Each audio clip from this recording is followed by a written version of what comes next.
ہوتی گئی، غلطیوں میں غلطیاں ہوتی گئی، کسی نے علاج نہ کیا تو آج اس نوبت پہ بات پہنچی ہے. لہذا ہم اس کا حل فوری طور پر کیسے کر سکتے ہیں اور پاکستان کی بیماری کا علاج ہم جلدی سے کیسے کر سکتے ہیں؟ مجھے بھی یہ سوال کرنے کا حق ہے. رسول کے 50 سال بعد جب یزید جیسا شخص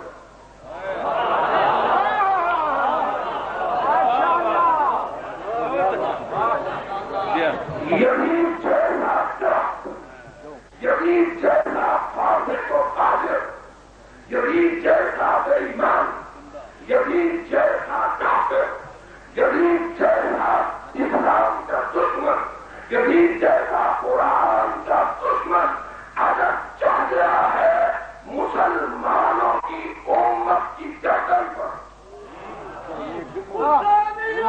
زندہ باد، زندہ باد، مرد آباد. تو کیا یہ کوئی فقط 2-4 ہفتوں میں یہ نعرہ انقلاب آ گیا اور 2-4 دنوں میں یہ تبدیلی آ گئی؟ ماننا پڑے گا تاریخی تسلسل اور عالمی تاریخ کا جو فکری عمل ہے اس میں اگر نظر رکھو گے تو ماننا پڑے گا کہ یہ غلطیاں اور یہ کمزوریاں ان 50 سال میں آہستہ آہستہ آگے بڑھتی گئی، بڑھتی گئی، بڑھتی گئی. امت اور امت کے سرکردہ افراد نے اس پہ اس طرح خاموشی برتی یا اس قسم کی باریکیاں اختیار کی کہ بالآخر یزید جیسے پلیت کو تخت پر پہنچنے کی جرأت ہو گئی اور اس کے باوجود امت مسلمہ نے اس کی بیعت کر دی. بے شک کس نے بیعت کر لی؟ مسلمانوں نے بیعت کی تھی یا کافروں نے؟ مسلمانوں نے بیعت کی تھی یا مشرکوں نے؟ حقیقت ہے کہ جس کو چھپانے سے چھپایا نہیں جا سکتا سوائے حسین ابن علی کے اور سوائے عبداللہ ابن عمر کے اور سوائے عبداللہ ابن زبیر کے. تاریخ نے ان 3 شخصیتوں کے علاوہ اور کسی کا نام نہیں لیا کہ جس نے یزید کی بیعت سے انکار کیا ہو. پوچھو اگر یزیدیت کی حقیقت کو دیکھنا چاہتے ہو تو ذرا جائزہ تو لو. اور حیرانی اس بات پر ہے کہ یزید بھی خود اقتدار پر لایا تھا بلکہ یزید کو اقتدار پر لانے میں یزید سے پہلے مقتدر نے اپنی پوری قوت اقتدار کو استعمال کر کے اپنی زندگی میں اسے ولی عہد بنا دیا تھا. اور اس تاریخی حقیقت سے بھی کوئی انکار نہیں کر سکتا. تو بس میں تو فقط اسی نقطے کی طرف توجہ دلانا چاہتا تھا کہ خدا یہ کہ لِيُظْهِرَهُ عَلَى الدِّينِ كُلِّهِ کہ دین حق کو تمام باطل ادیان پر غلبہ دینے کی کوشش کا آغاز ہو اور دین دن بدن آگے بڑھتا چلا جائے. اور یہ نقطہ بھی مجھے کہنے کی اجازت دیجیے، دین کا غلبہ فقط حکومت کی حدود کو پکڑی کرنے سے حاصل نہیں ہوتا. دین کا غلبہ فقط اقتدار کی حدود کو وسعت دینے سے نہیں ہوتا. دین کو غالب ہوتا ہے اگر حدود اقتدار وسیع ہو تو تخت پہ بھی کوئی دیندار حکومت کر رہا ہو. اقتدار بھی دین کے ہاتھ میں ہو، اقتدار بھی دین حق کے دست قدرت میں ہو.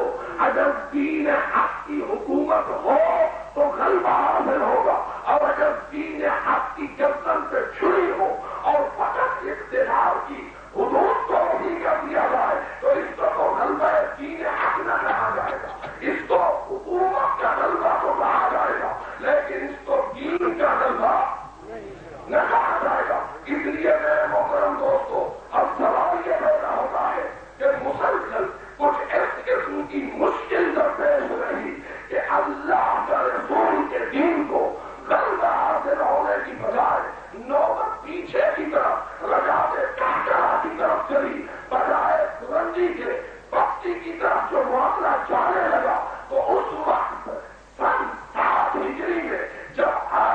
یزید تخت پر رہ گیا تھا، پنجتن تحت کا آخری تھا اور رہ گیا تھا چادر تطہیر والوں کا آخری تھا، جس کا نام ہے حسین ابن علی۔ حسین ابن علی دیکھ رہے ہیں لِيُظْهِرَهُ عَلَى الدِّينِ كُلِّهِ کی منزل تک پہنچنے کے لیے تو کیا ہونا چاہیے اور ہو کیا رہا ہے؟ لہذا حسین ابن علی نے لِيُظْهِرَهُ عَلَى الدِّينِ كُلِّهِ کی طرف قدم بڑھانے کے لیے سب سے پہلا فریضہ یہ سمجھا کہ اب تو نوبت غلبے کی بجائے میرے نانے کے دین کے مٹنے کی طرف جا رہی ہے۔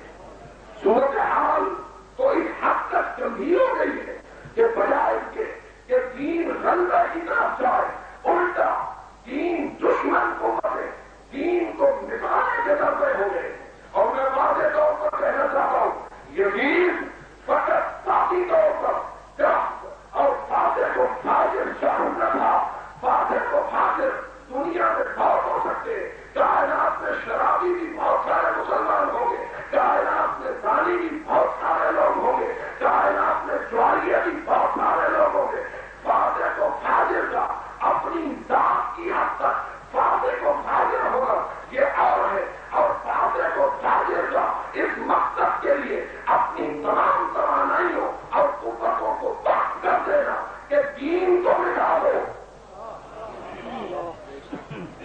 جو اسلام کو مٹانے والی نیت لے کے اقتدار پہ آئے، اس فاتح کو فاجر کی کیفیت اور ہے، اور جو اپنی ذات کی حد تک فسق و فجور کے ساتھ ہو اس کی حیثیت اور ہے۔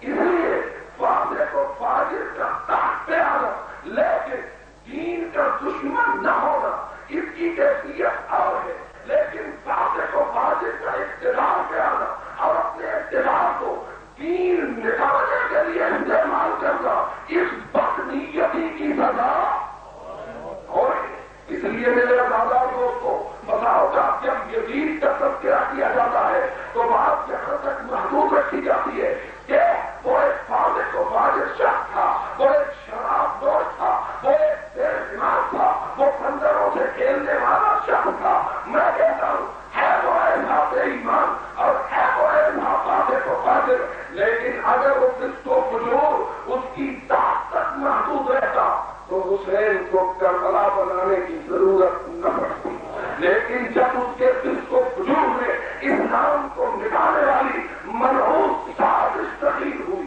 اور اس نے اپنی پوری قوت کو محمد مصطفیٰ کے دین کو ختم کرنے کے لیے استعمال کرنا شروع کیا تو اب حسین عظیم کو وہ نسخہ استعمال کرنا پڑا کہ جس کو کہتے ہیں حسینیت، جس کو کہتے ہیں حسینیت۔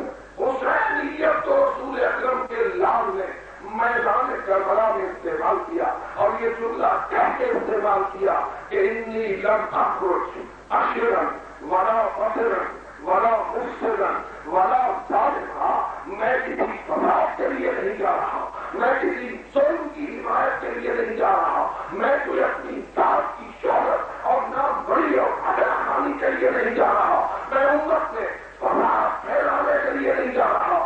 کیوں جا رہے ہو اپنے بہنوں کے لے کر اے رسول کے لاڈلے؟ کیوں جا رہے ہو اپنی پردہ داروں کو لے کر اے رسول کے لال؟ جو جواب فرماتے انما خرجت لطلب الاصلاح فی امت جدی رسول اللہ، میں اپنے نانے کی امت کی اصلاح کرنے کے لیے جا رہا ہوں۔ یہاں میں تمام سامعین